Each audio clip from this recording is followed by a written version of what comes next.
Alrighty, this is part 34 of Rebel. I am still wearing a shirt. Please like and subscribe before we get started. Okay. Daniel. The main difference between the Antarctican military and the Republic one is that back in the Republic, we knew exactly who we were fighting. The colonies were pushing on our border and their airships filled our skies. Here, though, they hide in the shadows. Our enemies are ourselves, and it makes it that much harder to fight back. I found as we survey an area where we are to try to make an announcement to catch Han's attention. Ross City used to be filled with virtual billboards that stretch all the way across the entire sides of skyscrapers. Their 3D advertisements wander around on each floor all the way to the ground. Now, though, with the level system shut down, only a few screens still work. Ones that were physically installed and operated before the level system was implemented. Old-fashioned tech. June holds out a device to me. Here, she says, tapping at screen 1 so that it lights up with a blue glow. I study it with a thoughtful frown. What's this?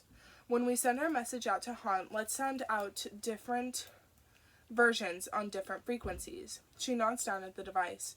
With all of Ross City's systems down, Han will be using more primitive communication tech just like we are. This will tell us whether or not he's listening in one of our frequencies. I look at her. So we run a different message on each frequency, I reply, puzzling out what she's saying. And based on how he responds, we get an idea of roughly where he might be in the city. She blushes a little at me. It's how I first tracked you down in Lake. A dark figure standing in the middle of a midnight street holding up vials of plague cure. Me, crouched in the shadows of a second-story ledge, talking on into a crackling speaker. The memory wavers in my thoughts. So that was how you did it, I murmur. She looks away toward the city, as if sorry to bring it up. I wait a moment before I reach out to touch her hand. Her skin is cool to the touch. Our beat of silence ends as an officer comes up to us to set the frequencies on the device. She nods toward the platform where we will be playing my statements. We're ready to start whenever you are, she says. I nod back, then get up and head with June over to the platform. There, we run through several of the alternate statements we'll be releasing. Finally, I clear my throat, and as they start recording my voice, I begin the first statement. We have a deal we're ready to cut with you, I say, forcing myself to stay calm and my chin to stay up. I know there's something you want from the city that we can offer you, but we want a meeting with you, face to face. My voice reverberates into the mic. It's trying to hear the silence around me as I record. Has Eden already found his way back to Han? Has the man ever even responded to him? We are prepared to give you a good offer, I go on, but the city can't go on like this. Both you and I know that. So let's find a way to negotiate unless you want to continue this stalemate. We will meet you in 2 hours in the Undercity at the intersection that divides the 4 quadrants of Ross City. If you choose not to come, we'll have to force you out. Let's do what we can to avoid a bloody end to this. I finish. The message starts to play from the beginning again, looping endlessly until the meeting time. I listen to it several times. When we're all sure that it sounds right, we move on to the next statement. A half hour passes before I record every single variation. There are differences in the locations where we're asking Han to meet us, with the kind of deal we're offering him. I feel a sense of hollowness as we go about it. He could easily not be listening at all, or he might have figured out what we're doing in the first place. But it doesn't matter if this works or not. All we're doing is buying Eden time. June gives me a nod when we're done and begins broadcasting out the different messages on each frequency. Place a call to Eden, she says quietly. In order to give a realistic illusion that Eden and I are at odds, I need to try to contact him. I call Eden. As expected, he doesn't answer. Even though I know he isn't supposed to, a part of my chest still tightens in fear. I call several more times and stop. It's a good sign that Eden isn't picking up, I tell myself. It most likely means that he and Pressa are in and that he's no longer on the grid. June is already checking the harnesses on her waist and legs. She's going to lead a small team into one of the intersections we requested Han to show up in to watch for where he might appear. I'm wearing a similar getup, hooks, harnesses, and an assortment of knives and weapons. My team will head to the opposite side of hers. Still, other teams are on their way to the other locations. I watch as she works. She may not be with her Republic teams, but even here with a patrol of foreign soldiers at her beck and call, she exudes a natural leadership that makes them wait respectfully for her command.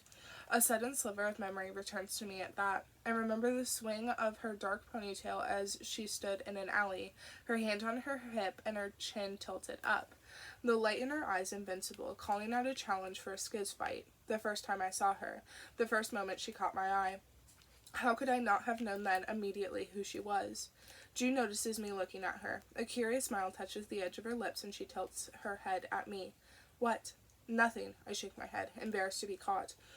I was just making sure you looked like you have everything. Yeah? I point out the gun at her hip and the climbing hooks hanging from her belt.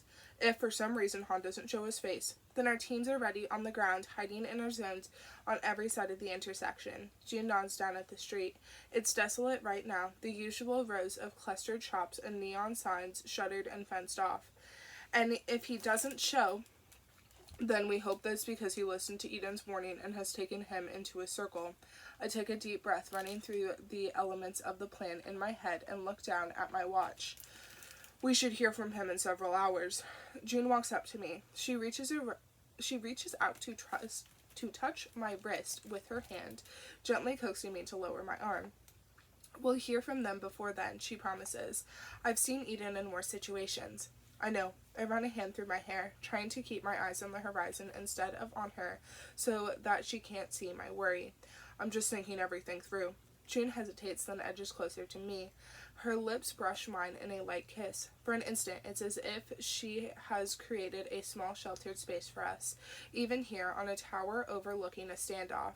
I close my eyes and let myself lean into her, savoring the small moment of peace. Finally, we pull away. You'd better make sure you're careful, June says. I smile back. You know I always am. Then she pulls away and the moment's over. We straighten, step back from each other, and go to our teams.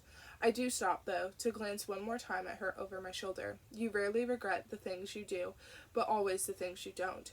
A last glimpse of June walking away. Then she's with her cluster of soldiers, and I keep walking. Laura and Justin are here, along with 2 other AIS agents.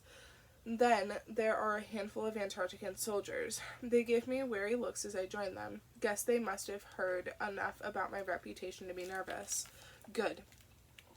There are a number of supplies missing from one of the factories on the city outskirts, Justin says to me. Weapons. She nods grimly.